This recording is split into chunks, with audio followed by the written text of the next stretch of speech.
njagala nnyo kubanga nsiima bannamawulire bannange lwakiri abatatuula ne bagezaako okulaba nga bakola okunoonyereza kuno olumu tukukola naye nga kuyita mu kwewaayo nga si byangu n'akamu n'ak'ettondo. Kakati abantu baffe bangi banyagiddwako ssente. Nakuleetera wano eno ku Dokita Jafari Rashid Lukwago ng'akubulira ssente ze zaamubbibwako. Naye ng'essimu agirina alaba ssente zeetoolako.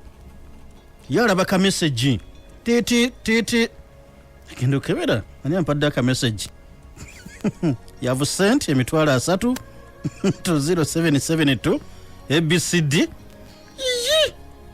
n'atabitegeera n'akwata essimu ye endala abeeko gwakubira aba akyakuba titi yavu sent emitwalo 10 akakadde baakamubbako mu mbeera bwetyo.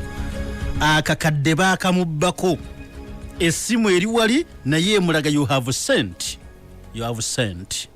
that money. Nga n'atandikira ludda wa musajja wattu bw'akubira bakama baffe nga bamutegeeza nti afuwa n'ekyuma kitulaga gw'osindise ssente ate mutuufu nabo erudda n'obasaasira kati bagambe bati beekyuma kibalaga gw'osindise ssente. Kati obubbi buno mu ggwanga mwebuli, obubbi buno kirizagaana mu ggwanga mwebuli. Wane gwe nasembiyo omulala awo naye okutegeerako. In fact yagenze ku mutimbagano n'awandikayo message eno kanji basomere. Yagambye kubanga kino kitugenda mu kikwata kusingira ddala ku mikwano gyaffe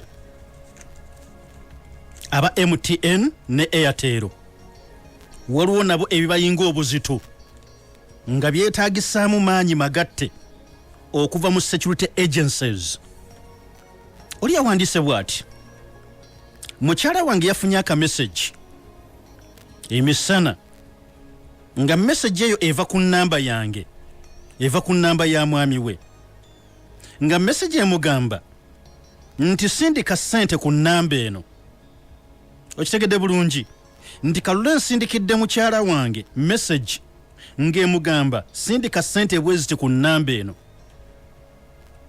Era mukyala wange naye gyali agenda okulaba message kituufu. Tata Shuraimu yagisindise ate ssente weeziri. Mu butuufu ng'ennamba evudde ku ssimu ya Tata Shuraimu. Kati maama Shuraimu message agirabye yanga anaakola ki? N'amanya nti omusajja ali kumpe wate kati mukubire. Good enough ka message kajidde ku ssimu ye kitegeera bulungi. Naye omusajja n'atugamba si yasindika message naye ate nnamba ye yasindikira omukyala message. Era nga message yali etegeeza mukyala we kwata akakadde kamu emitwalo 10 osindike ku nnamba eno. Era munnange olwasindika ssente omukyala ne bazijjako. Era ono kyava ateyaho n'agamba nti aba kampuni eno bali compromised era eggwanga lisaanidde okubeera eryegendereza. Byateekako wano naye nga bino tube tubyogerako ebbanga libadde ddene naddala nze naawe nga tuwogera ku bubbi obw'ekika ekyawaggulu obugenda mu maaso n'okubanga bukolebwa abantu. Naye abantu bano abakola obubbi buno si ba bulijjo. Bano abakola obubbi nga bantu ba bulijjo mwe muli bano ab'emakindye. Nakubira essimu naawuuli awo obwavu bwakutuuka dda ne ku bwongo tokyawaayo mulundi gwakubiri kulowooza nnyo. Nakubira essimu abaana bali awo makindi tukubidde kuva neno mu Airtel omanyise wangudde pikipiki wangudde n'emmotoka haliya akali ABCD sindika emitwalo 4 tuleete ebintu byo. Bambi n'apapa n'agenda mubeeru asindika ssente. Naye omugagga akutaddemu primo, akutaddemu wish, akutaddemu pikipiki, abagenda kuwa n'obukadde 4 mbw ate sindika ye emitwalo 4 tuleete ebintu naawe n'osindika. Kati awo benkugambye nti abo ababbi aba bulijjo obasanga makindye. Kati bano ababbira mu nziba eno bano si ba bulijjo. Bano balina ne ziddigiri era basoma kye bayita IT bakitegeera bulungi, ekyuma kikalimagezi bakitegeera bulungi nnyo.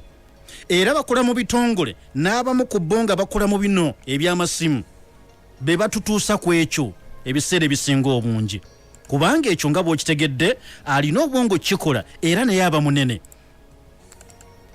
Mikono gyaffe abadde monitor lwakiri balina okunoonyeza ku baatuyambyeko okubanga bakola, naye nga kuli mu layini yeemu n'ebintu bye tubadde twogerako ebbanga lyonna.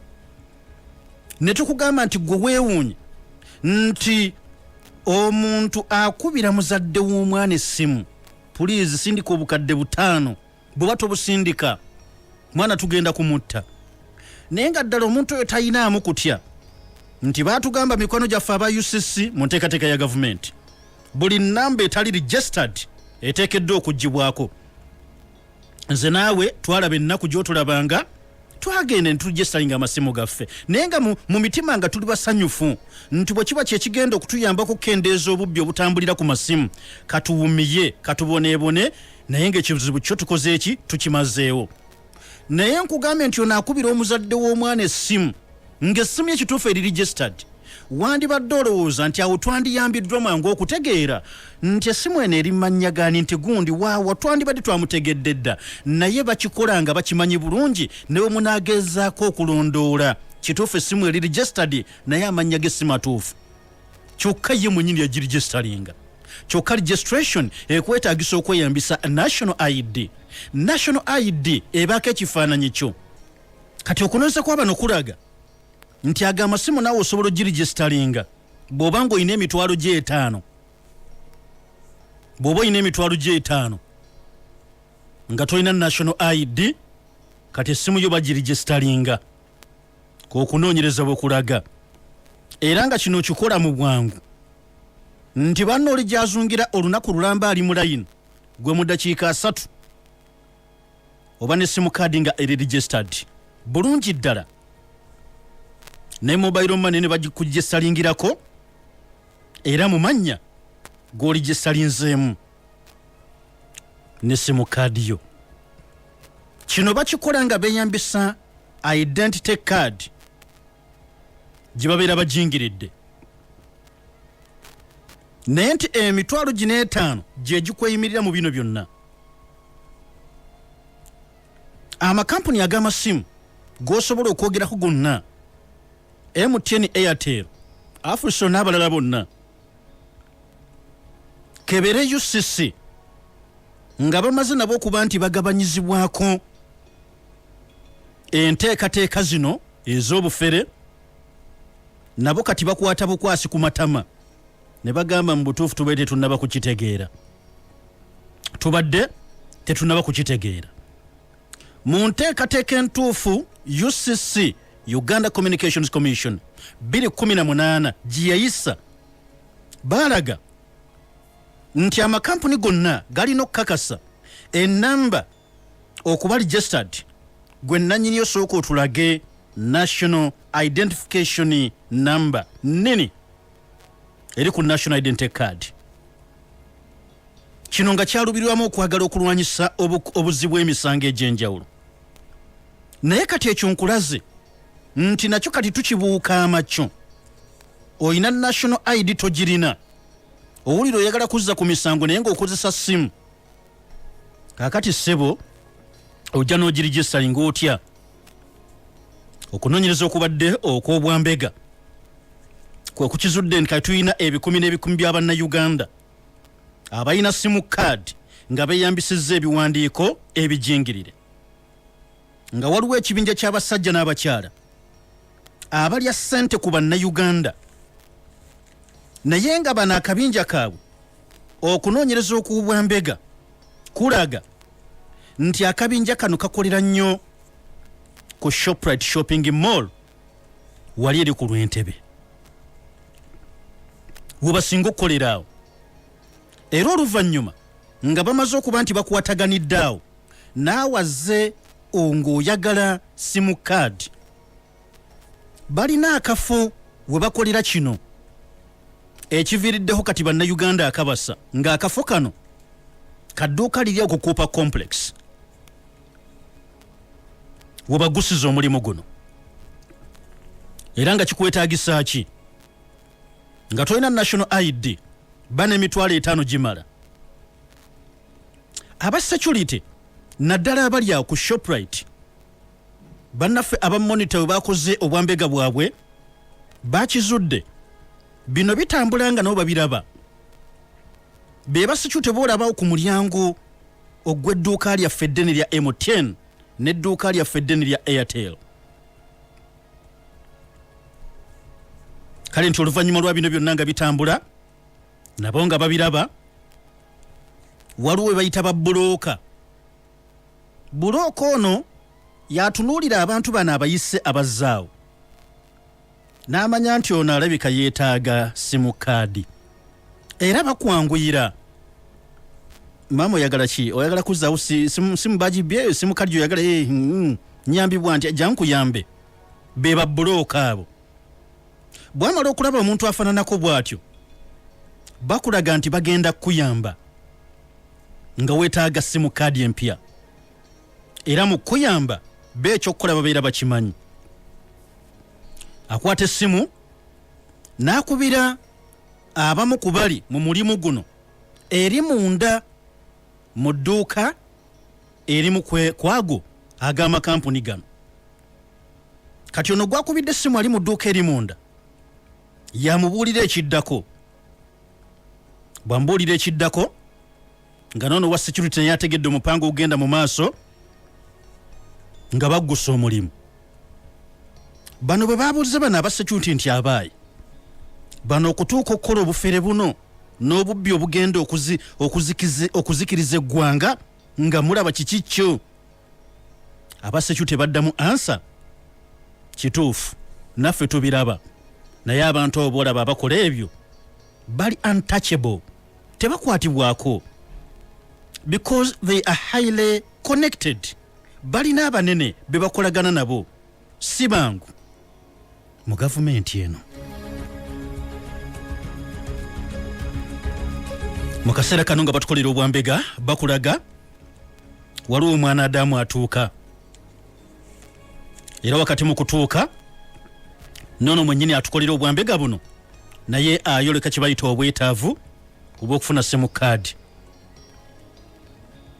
Era wano waafunira amawulire nti buli lunaku wano ekitono ennyo baligyesalinga simu kaadi za 30. Kati buli emu nga bagirigyesalingidde emitwalo 5. Tegeera nti akabondo kano buli lunaku kannyuka n'akakadde kalamba n'ekitundu. Simu kaadi ya 30 registered buli lunaku ku mitwalo 5 ke kakadde kamu n'ekitundu. Bw'oba ojjukira gye tuvudde gwe mu Uganda ngezaako okulaga nti ababbira ku masimu kati with all the confidence nti tosobola kubakwata ng'ekyamazima ye kalule gw'owulira kati ng'essimu gy'akutte eri mu mannya ga n'abaweesi Aleni naye nga mukakafu toli mukwata gw'ate oli mutandikirawo. Nze ndi musajja naye gwe bw'otunulira bw'oti essimu okugyekingeri mannya ga mukazi. Bakola kamu kitundu buli lunaku. Era kati ono omusajja yeewaddeyo okuyamba ono okumuligyesalingira essimu nga talina national ID amugamba ngoberera. Olwo bamaze okuconnectinga n'oli ali mu dduuka era telecom company n'abawa ekyokukola mugende ku Cooper Complex bali mazo bakubira. Nti bw'otuuka mu dduuka lino wali ku Cooper Complex ky'osangamu sanga bali bize. Osanga bali bize abantu beefunira zisimu kaadi. Mweno gye mubeera mu byalaali muli mu zilayini ne batuuka n'okuggalawo n'ogamba enjanja kukeera nnyo naku 3 ozimala ozunga kubanga olina okugenda ate ofune ebbaluwa eya poliisi ate omala oveeyo ate oddewo ebyo gye muzungira bano ddakiika 3 zimumala. Era bakulaga nti mu dduuka lino mulimu abakyala bali 2.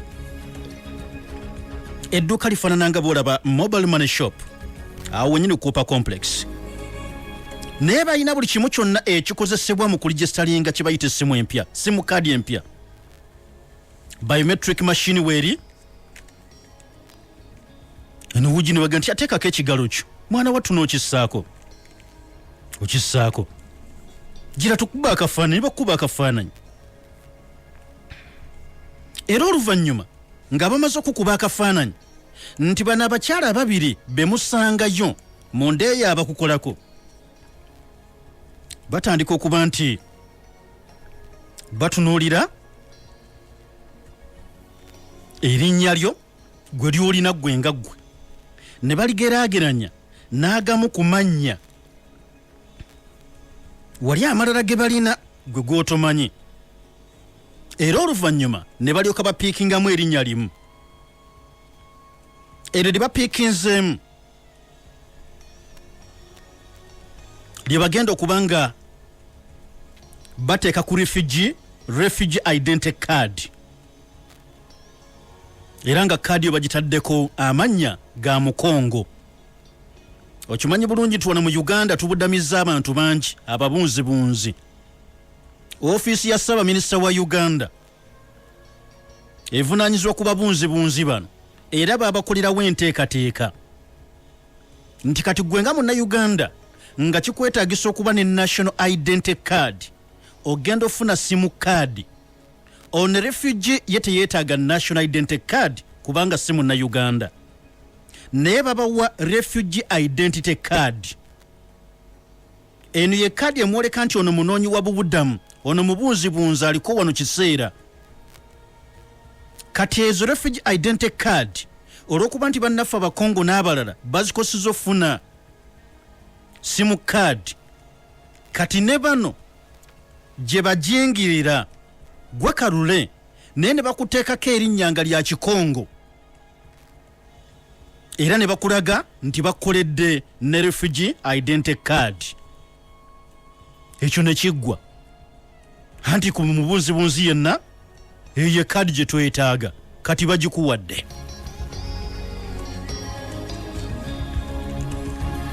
Era oluvannyuma lwa kino kadi bamaze okuba nga bagipulintinze wali eriko amannya agatali gago gano agaalaali naye amannya ag'Ekikongo ne bagitaddeko ekifaananyi kyo.